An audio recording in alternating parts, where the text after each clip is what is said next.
اعوذ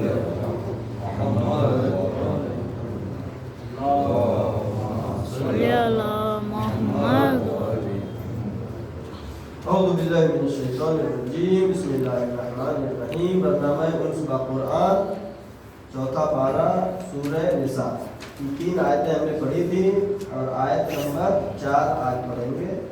قرآن مجید کی جو آیتیں پڑھی جاتی ہیں اس میں جو مطالب بیان ہوتے ہیں، ممکن ہے کہ آپ کو کہیں دوسری جگہ پر دوسرے جلسے میں دوسرے پروگرام میں سننے کو نہ ملے، لہذا قرآن مجید کی جو دقائق ہیں اور اس کا جاننا اپنے علم میں اضافہ کرنا اور ثواب کے ساتھ ساتھ علم وسعت کا سبب بھی بنتا ہے، اور دین اسلام کیا ہے یہ بھی سمجھ میں آتا ہے۔ صرف ہم مسلمان ہیں یہ کافی نہیں ہے، بلکہ دین اسلام کیا ہے، اللہ کیا کہتا ہے۔ یہ قرآن جو کتاب اللہ نے بھیجی ہے ہمارے لیے تمام انسانوں کی ہدایت کے لیے، تمام انسانوں کی ہدایت کے لیے، ہدی للناس۔ قرآن مجید ہدایت ہے تمام انسانوں کے لیے، یہ نہیں کہا ہدی للمسلمین، مسلمانوں کی ہدایت کے لیے، یہ بھی نہیں کہا ہدی للمؤمنین، صرف مومنین کی ہدایت کے لیے نہیں، بلکہ ہدی للناس، تمام لوگوں کی، انسانوں کی ہدایت کے لیے ہے۔ آیت نمبر 4 پڑھتے ہیں۔ وآتوا النساء، اعوذ باللہ من الشیطان الرجیم، بسم اللہ الرحمن الرحیم۔ وآتوا النساء صدقاتهن نحلة فإن طبن لكم عن شيء منه نفسا فكلوه هنيئا مريئا۔ یہاں پہ ذکر ہو رہا ہے صدقات یعنی مہر کے بارے میں۔ نکاح میں پڑھتے ہیں الصداق المعلوم، صداق مہر کو بھی کہتے ہیں۔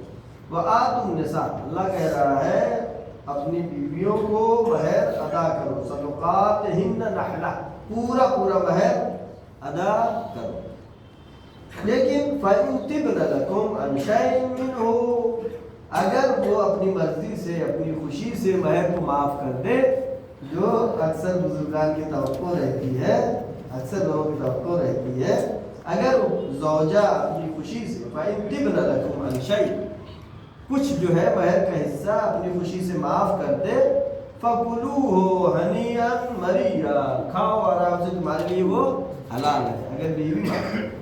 البتہ یہ مہر کے بارے میں ہمارے سماج میں اور پوری دنیا میں بلکہ بہت افراط و تفریط پایا جاتا ہے۔ جیسے ایران میں مہر اتنا زیادہ ہے کہ شوہر مر جائے جتنا بھی کمائے مہر کو پورا ادا نہیں کر سکتا ہے۔ کہا کہ مثلا 1 لاکھ سونے کے سکے ہیں، ایسا مہر رکھ دے کہ تمہارے بال کے برابر سونے کے سکے ہیں، ایسا مہر کی ادا ہی شوہر نہ کر پائے، یہ بھی غلط ہے۔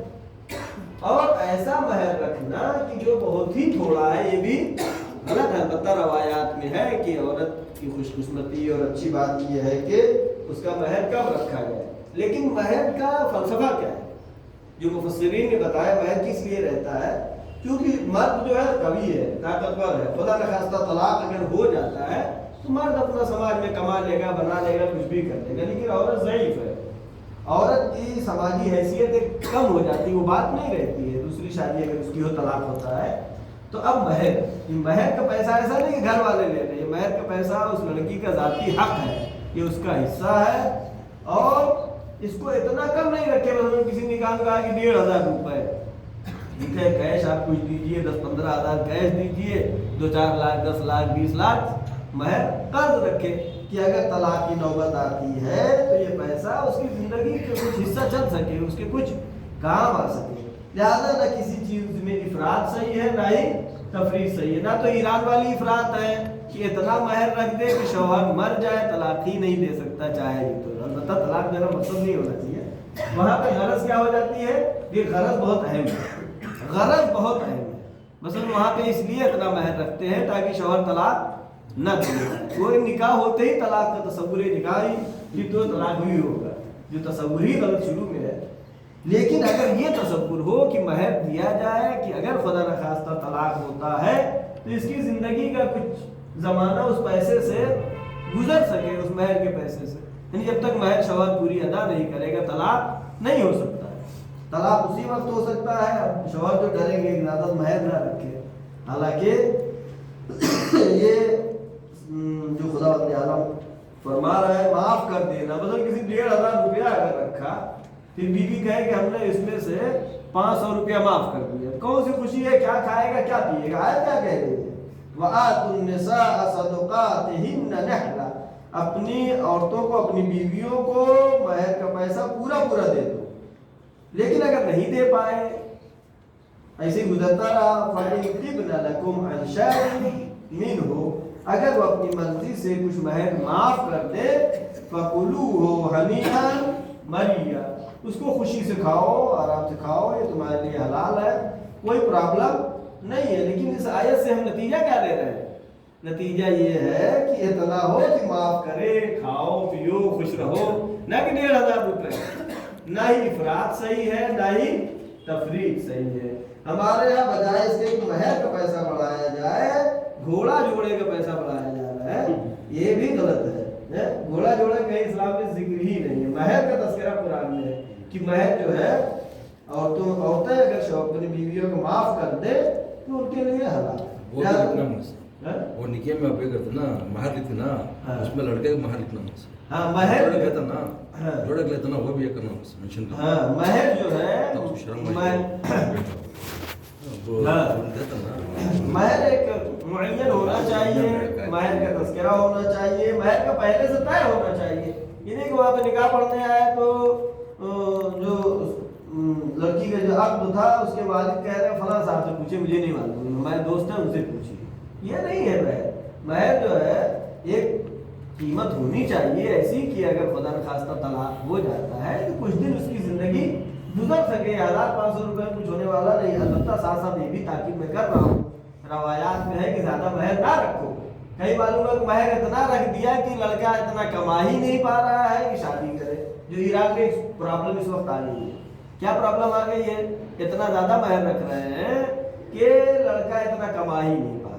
لہذا کسی چیز کا افراط بھی صحیح نہیں ہے, تفریط بھی نہیں صحیح ہے. بہت زیادہ مہر رکھنا بھی صحیح نہیں ہے, اور بہت کم بھی رکھنا صحیح نہیں ہے. یہ تو مہر کا تذکرہ اور بھی آگے تفصیل کے ساتھ آئے گا. اب آیت نمبر 5 پڑھیں گے. وَلَا تُؤْتُوا السُّفَهَاءَ أَمْوَالَكُمُ الَّتِي جَعَلَ اللَّهُ لَكُمْ قِيَامًا وَارْزُقُوهُمْ فِيهَا وَاكْسُوهُمْ وَقُولُوا لَهُمْ قَوْلًا مَّعْرُوفًا. وَلَا تُؤْتُوا السُّفَهَاءَ أَمْوَالَكُمْ, جیسے اگر سماج میں یتیم بچہ ہے یا پھر کسی کا بھائی ہے اور اس کی عقل کم ہے, دماغ کم ہے, عقل اس کی کمزور ہے, اس کے بارے میں آیت ہے. دونوں کے بارے میں وَلَا تُؤْتُوا السُّفَهَاءَ, جو سفیہ ہے, جو کم عقل ہے, ان کو أَمْوَالَكُمُ الَّتِي جَعَلَ اللَّهُ قِيَامًا وَارْزُقُوهُمْ فِيهَا. تو یعنی جو کم عقل ہے ان کو مال نہیں دو, ان کو جب تک ان کی عقل پوری نہیں ہوئی ہے. جو اس کا ولی ہے, جو سرپرست ہے, اس کی ذمہ داری کیا بنتی ہے؟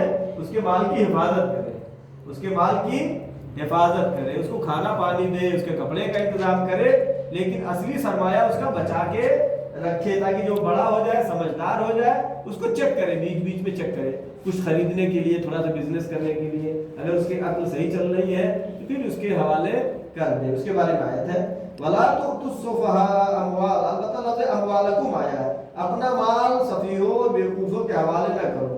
اسے اموالکم اس لیے آیا ہے کہ یہ مال جو ہے, مال قرآن مجید مسلمانوں کے پورے مال کو ایک مال کہہ رہا ہے, یعنی اس سفیہ کا جو مال ہے وہ بھی تمہارا مال ہے.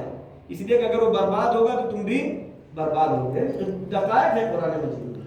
وَلَا تُؤْتُوا السُّفَهَاءَ أَمْوَالَكُمُ الَّتِي جَعَلَ اللَّهُ لَكُمْ قِيَامًا. اللہ نے جو تمہارے لیے قیام, مضبوطی اور تمہارا اقتصاد بے مضبوط رہنے کے لیے جو اللہ نے سرمایہ قرار دیا, وہ سفیہ کے ہاتھ میں نہیں دو. وَارْزُقُوهُمْ فِيهَا وَاكْسُوهُمْ. وَارْزُقُوهُمْ, اس کے کھانے کا انتظام کرو اس کے ذریعے سے. وَاكْسُوهُمْ, اس کو کپڑا دو. وَقُولُوا لَهُمْ قَوْلًا مَّعْرُوفًا. یہ بہت اہم بات ہے. وَقُولُوا لَهُمْ قَوْلًا مَّعْرُوفًا. ان کے ساتھ نرمی سے, پیار سے, محبت سے بات کرو. یہ نہیں کہہ رہا تم تو پاگل ہو. اگر جو خود ہی پاگل ہے اس کو اور آپ پاگل کہہ دیں گے تو اور ہی وہ پاگل ہی ہو جائے گا. نہیں تم بالکل ٹھیک ہو, کوئی پرابلم نہیں ہے.